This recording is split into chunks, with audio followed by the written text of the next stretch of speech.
Hi, I'm Dalveen and I'm studying Spanish and linguistics. If you've been invited to interview at Oxford, congratulations. It's a huge achievement and you should feel very, very proud of yourselves. You might also be feeling a bit nervous, which is completely natural. There are lots of myths about interviews at Oxford, but really, they're just conversations about your chosen subject with someone who knows lots about it. We asked some Oxford tutors about interviews. Let's see what they had to say. Oxford holds interviews really to give applicants the chance to show us what they can do beyond what's on the UCAS form. The interview is a lot like the tutorial that's really at the centre of Oxford teaching. So we get a chance to see how you would learn and respond to that kind of environment. It's really about offering you the chance to think independently and show us your potential for responding to new and exciting ideas. Interviews are an important part of the selection process at Oxford, helping us to make offers to students that have the most potential to succeed on the course. In some sense, they act like practice tutorials, the main method by which you were taught at Oxford. In a typical tutorial, we will work through tricky problems together to try to find a solution, much like we will do in your interview.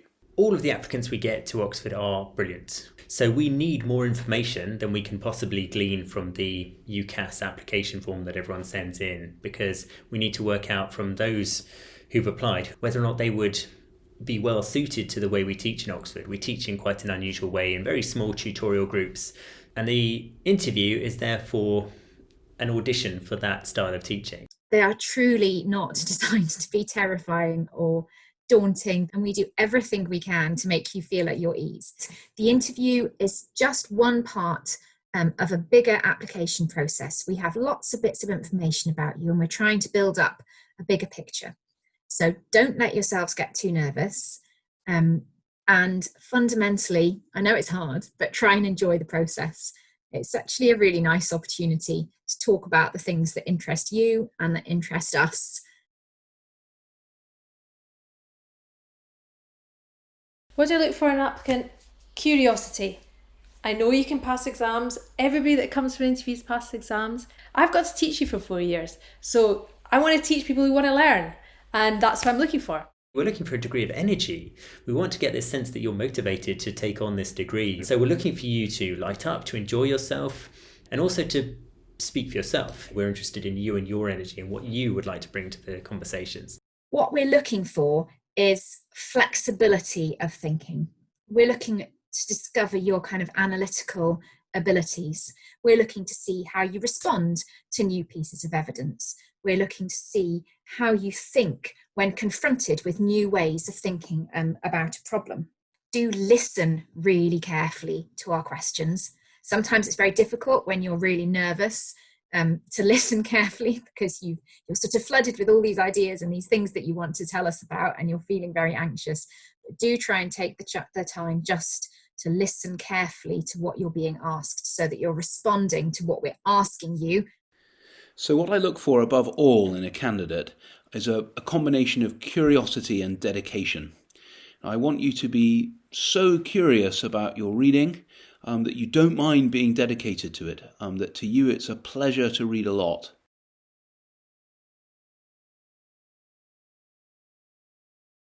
It's not a memory exercise. We're not interested in how many facts you can remember.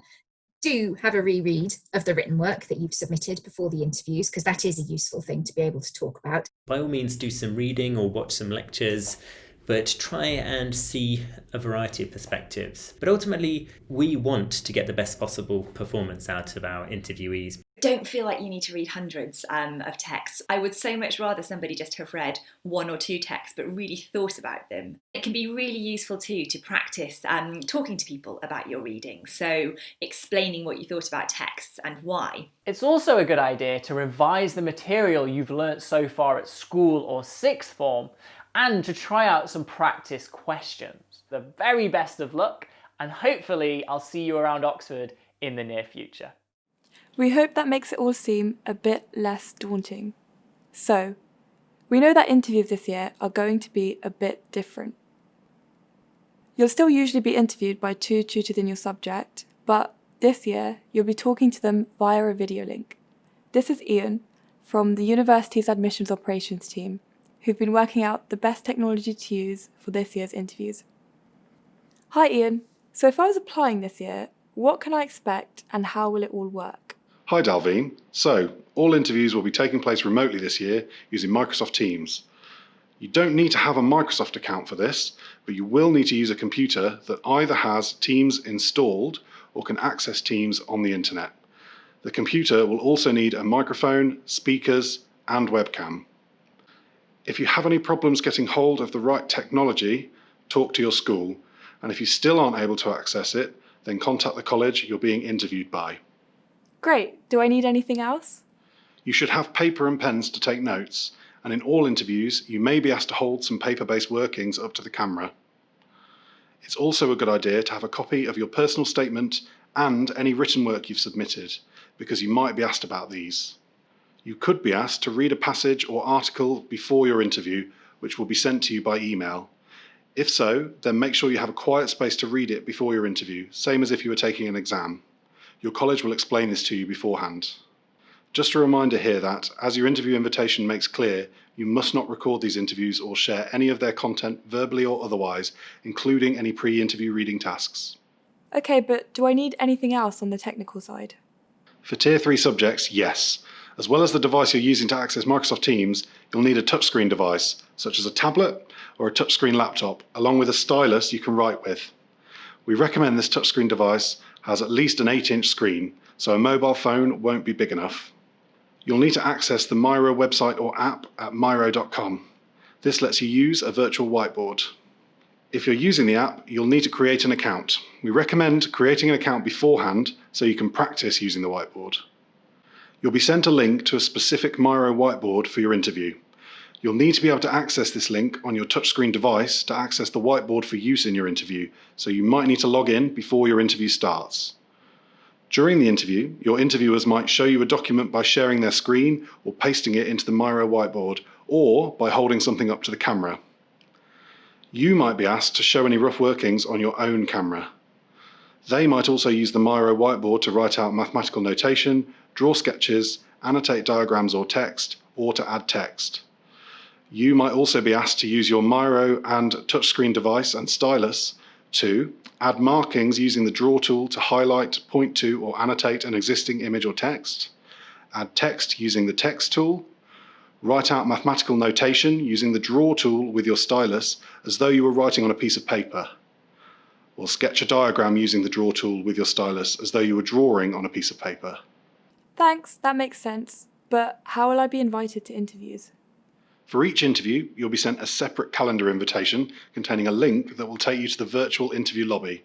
You'll then be accepted into the call and your interview will begin. And will there be more than one interview? You are quite likely to have more than one interview. You might also be interviewed by more than one college. For some subjects, you'll be invited to interview at more than one college before your interviews have started. In other subjects, you might have initial interviews at your first college, and then you might be invited to additional interviews at another college after these have taken place. We aim to give everyone a minimum of 24 hours notice of these additional interviews. You can find out more by looking at the interview timetable on our website, which has the interview dates for each course. And what if the technology goes wrong or the internet disconnects? Above all, don't worry. We know these things can sometimes happen, and your interviewers will understand. We do recommend that you and your school, if that's where you're having your interview, test the technology beforehand to make sure it works and that you're comfortable with it. If technical problems mean that you can't use the technology, your interviewers may instead ask you to use more basic methods, such as holding paper-based workings up to the camera. Remember, your interviewers will want you to do well and be able to see your potential. If the technology goes wrong or the connection is bad, make sure you tell your interviewers so they're aware. If the interview can't proceed, then don't worry, the college will rearrange it as soon as they can. Thanks so much, Ian. We hope the technical side of things makes sense to you now. But there are some other things you might like to think about before your interview. Some of these are very practical. Talk to school if your interview is taking place there and make sure you know where it will be. Make sure this is a quiet place. If it's at school, they'll be able to help with this, but if it's at home, you'll need to think in advance. Wear headphones if you're likely to be distracted by background noises. If there are any adjustments you need because of a disability, make sure whoever has invited you to interview knows about these. Have a drink of water to hand, ideally in a bottle that can't spill. Once you're in the interview, check that your head isn't cut off by your camera and that you can look directly at the screen. And please don't record this interview. It's meant to be a private conversation. In terms of the questions you might be asked, have a copy of the personal statement and any written work you've submitted, just in case you want to refer to them. Remind yourself about the answers you gave in any admissions tests. And don't worry if you don't know an answer immediately. See if you can work your way through it out loud. This helps the tutor see how you think. Remember, in most subjects, there's often no right or wrong answer.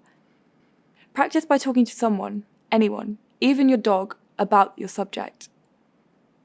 Remind yourself why you wanted to study it in the first place.